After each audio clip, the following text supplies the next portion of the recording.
chicken biryani large spice for today's video. Prepare tayo ng basmati. Babad natin yan for 30 minutes. Alright, so yung basmati rice, soak natin for 30 minutes. Okay? Pag nababad na natin, syempre sasain na natin yan. Lagyan mo ng laurel, anis, cardamom, cinnamon sticks, cloves. Tapos, isain mo na yan. Habang nagsasain ka, nag-aantay dun sa sinaing mo, gawa naman tayo ng ginger garlic paste. Madali lang gumawa nun. Meron din naman nabibiling ready-made na, pero ako, gagawin ko na lang. So, isang cup ng bawang, kalating cup ng luya, tapos, i-food processor mo na. Haluan mo na rin ng konting olive oil o kaya tubig. Tapos, prepare naman natin yung marinade chicken natin. Siyempre, 1 kilong manok, tanggalan mo na ng balat at hiwa-hiwain mo na. Yung garlic paste na ginawa mo, biryani mix. Kung wala naman, gumawa ka na lang. Cumin, coriander, cardamom, black pepper, cinnamon, cloves, nutmeg. Yun lang naman yun. Garam masala means garam hot, masala means spices. Pagtapos, lagyan mo na rin ng yogurt. Halu-haluin mo na, pagsamasamahin mo, tapos ibabad mo konti kahit 1 oras. Pwede mo rin ibabad ng overnight para mas kumapit. Lagyan mo na rin ng asin para may konting alat. Sunod mo na rin yung ibang ricados mo. Sibuyas, damihan mo na para malasa. Kamatis, ganun din, damihan mo para medyo malamis-lamis. Alright mga ka-allergy, so ito na ang ating chicken biryani. Mga kailanganin natin yung minarinade natin ng chicken. Okay? Sa masala mix, okay? O kaya yung mga biryani mix. Siyempre, kamatis, damihan natin yung kamatis. Meron tayo ditong coriander and mint. Sinamahan ko na rin ng dried lemon, bay leaves. Ito, kailangan natin to. Yung cloves, cardamom, tsaka star anise. Okay?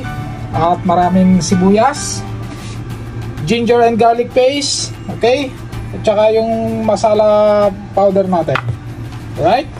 Simulan na natin ang sangkot siya. Gamit kayo ng ghee, kung wala, butter o kaya oil. Sibuyas, huwag nyo sunugin, medyo brown lang. Tapos sunod nyo na rin yung mga spices nyo. Yung ginger garlic paste, kamatis, gisahin mo lang sabay-sabay hanggang sa malusaw. Halu-haluin mo na rin para hindi masunog. Ito natin itong marinade natin chicken, no?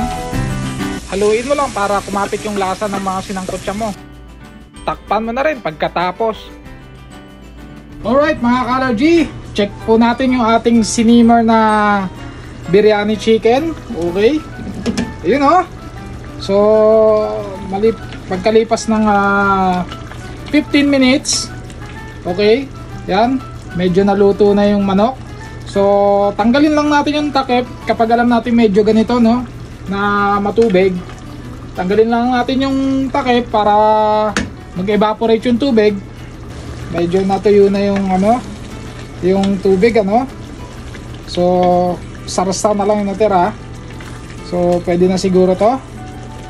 Lipat natin siya sa kabilang lagayan. So, ayusin lang muna natin yung isang lagayan. Ilipat na natin siya, okay? So, ito mga ka-allergy, yung niluto natin basmati kanina, no? Lagay tayo ng ghee. Bago natin nilagay yung 80% na niluto natin kanin. Pero yung kanin ko naluto na, nain-in kasi. Pag na-layer mo na yung kanin natin, lagyan mo na ulit ng ghee. Okay, ng butter. Budburan mo ng konting masala para mas masarap. Tapos, lagyan mo ng itlog. Lagyan mo ng maraming coriander at saka mint, konti, bago mo ilagay ang manok. Repeat process lang. Kanin, ghee, tapos budburan mo ulit ng masala. Lagyan mo ng coriander leaves, tsaka mint. Tapos, lagyan mo ng maraming fried onions para mas masarap.